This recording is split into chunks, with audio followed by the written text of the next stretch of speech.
Hello, hello, hello. My name is Kyle Van Voorst with Voorst.com, and today I'm going to be discussing how you can leverage all of the feedback that you're getting from your salespeople to actually support other departments within your organizations.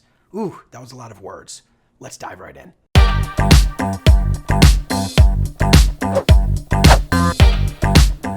Alrighty, so as you probably already are aware, salespeople typically spend the most time talking to prospective clients. They speak to the market more than marketing.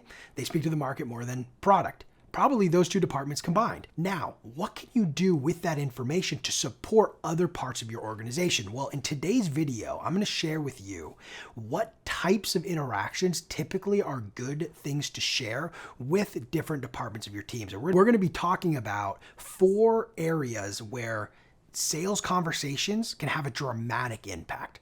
Let's dive right in. Number 1 here is marketing. It is incredibly important that marketing has their finger on the pulse of what's going on in the market, and who better to get that information from than the salespeople. So some common areas that can be really helpful for marketing from sales are: what are some pains, some challenges that our prospective customers actually have with our competitors? This can be super helpful for marketing.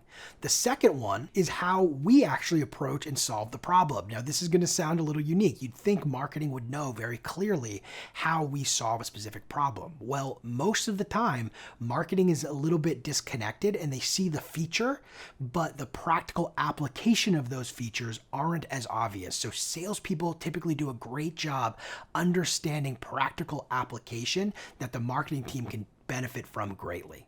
And the third one here is, how do we do things differently than the prospects are doing today or our competitors are doing it? This type of information can really help marketing educate prospects better, which in turn drives more demand. The second thing here is product. The product teams should be interfacing with sales regularly. And one of the main reasons why is because salespeople typically know what kind of features, what kind of benefits that their prospects are looking to achieve by using a solution like yours. So by having a good loop of communication between the salespeople and the product team, you're going to be able to hone in your product development efforts on areas that are actually in demand. And that's where the salespeople come into play. Also, what integrations do we build? This is a common question from the product team that sales people can shed a lot of light on. And then finally, what features do prospects really not care about? This is super important for product development. If there's a feature that people aren't really using, sure, but also isn't resonating very much with the end users, that's important information for how you plan to develop that functionality in the future. The third area here is pricing. How do you price your solution? Salespeople are in a unique position to where they can actually learn the pricing of their competitors. So that's very important information for you. If you know that your competitors are priced really low or they're way higher than you can figure out where do you guys fit in the marketplace when it comes to economical impact on an organization. The other bit of pricing information you're going to get is, why do we lose on pricing? So what can happen is you're selling into a market where there's a really low cost competitor and you're selling into more of the SMB, and you're losing to the lower cost competitor because cost is a much more important thing to that particular audience. Well, that could be an answer to move up market or slash prices depending on what your strategy is. So if you're spending all of your energy targeting the SMB and you're not going to be able to get your price low enough, you're probably going to need to start targeting your sales efforts towards the mid-market or the enterprise. And having a good feedback loop with the sales reps are going to be a really good way for you to get that kind of insight.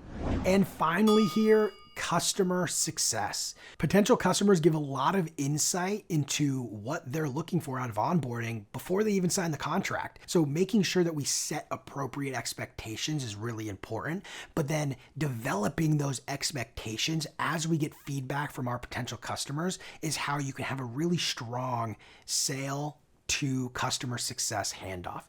Build a really strong handoff, and it's going to be a more seamless transition for your customers, versus what happens a lot is they have this great sales experience and then boom, it's a very different experience on the customer success side, and we lose all that warm and fuzzy that we worked so hard to build.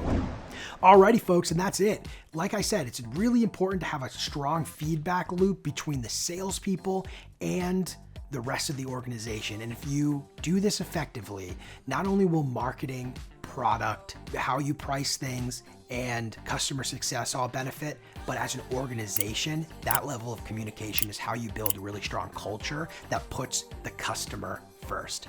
Thanks so much for watching. Make sure to like, comment, and subscribe. I really appreciate it.